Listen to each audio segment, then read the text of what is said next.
Double vision. Um, Wanted to double down on the visualization talked about a couple days ago, starting with Romans 12:2. Do not be conformed to this world, but be transformed by the renewal of your mind. I think visualization can be a form of renewing your mind.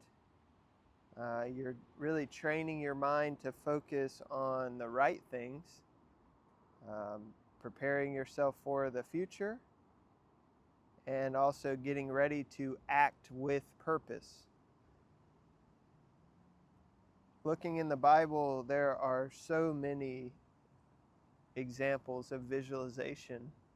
I wrote down 7 of them all the way through the Bible, from the Old Testament to the New.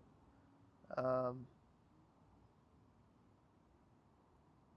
Visualization is important in our life, and if you watch the first video and was like, this kind of seems contradictory, it was.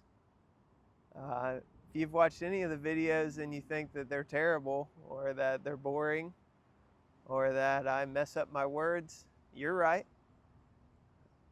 These are not going to be perfect. I think that's why it's important that I just film them in one shot only, and we go from there. But I wrote down some board sport reasons for visualization. First one is mental rehearsal. Going through the motions in your mind before you actually go out and get active about it. Don't let this step hold you up too much. I feel like the rehearsal aspect doesn't have to be perfect in order for it to go as planned when we start to act. Building confidence and reducing fear.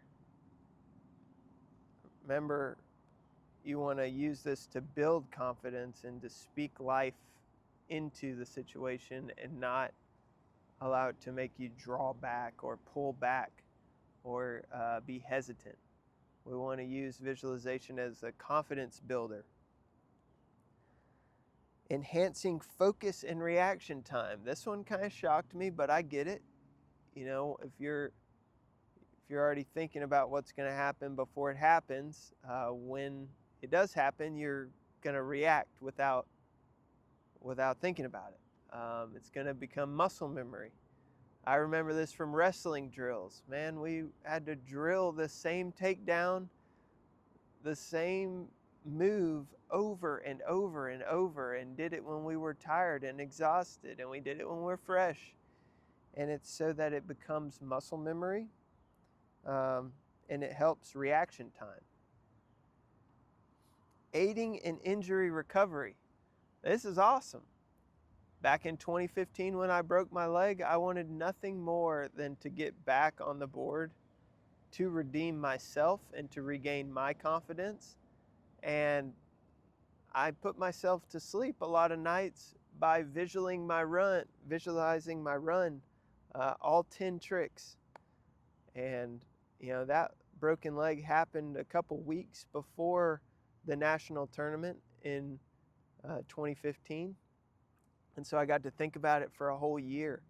And then wouldn't you know, that visualization went and switched gears to performance, and I was able to land that exact run that put me to sleep on my pillow. Aiding in injury recovery, that's huge. There's going to be times where your passion is taken away from you. You may have gotten hurt in the act of something that you really love to do, and visualizing yourself getting back out there for the good and visualizing yourself doing better is going to help you recover. Also, having a reason to recover. A lot of times we don't set goals and we're just like, well, we're injured, we don't know when we're going to get back. Visualizing getting back on the board can definitely help. Last thing I'll say about that is, I've hurt my arm in the past, and when I hurt my arm, my dad put emphasis on me working out my other arm. And I'm like, well, that doesn't really make sense, but it does in your body. Working out your right arm will actually make your left. Nobody will be Popeye with one arm huge and the other one small. The last one is routine development and flow state. You'll find yourself getting into the routine. I kind of talked about that on the double leg takedowns, but that's really important. Now that we've found out the reasons, let's dive into the steps. The first step in visualization is finding a quiet space. Surprisingly today, the skate park is a little quiet. We got a storm brewing. It may rain on me. Won't be the first time it's rained in these videos, but finding that quiet space is important. I have 3 cats at my home. I love them cats dearly, but they don't cause a quiet space. There's no such thing as a quiet space when a cat is trying to sit in your lap. Take time alone in isolation. And then the second step is to relax your body. Listen to your body, relax your body, get in a posture that feels comfortable so that you take your body out of the equation and can just focus on your mental. Picturing the setting.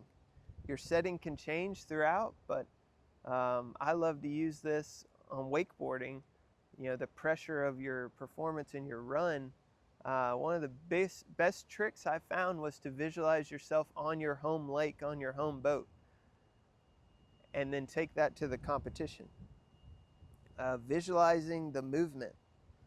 This is great with skateboarding. I watch a lot of skateboard tutorials, and then I take a moment and just picture myself doing it. Hasn't really worked out in my favor totally, but it may work out for you to visualize the movement. The skate park is right next to the airport, as you can tell based on the noise. The last thing, which I think is the most important, is ending with a positive outcome. I realize that visualizing you succeeding in life may not be easy, but that's the goal. You want to be able to visualize the positives. If you close your eyes and picture yourself doing a trick and you end up falling, it may take some practice to get to the point in your visualization that you see yourself land it.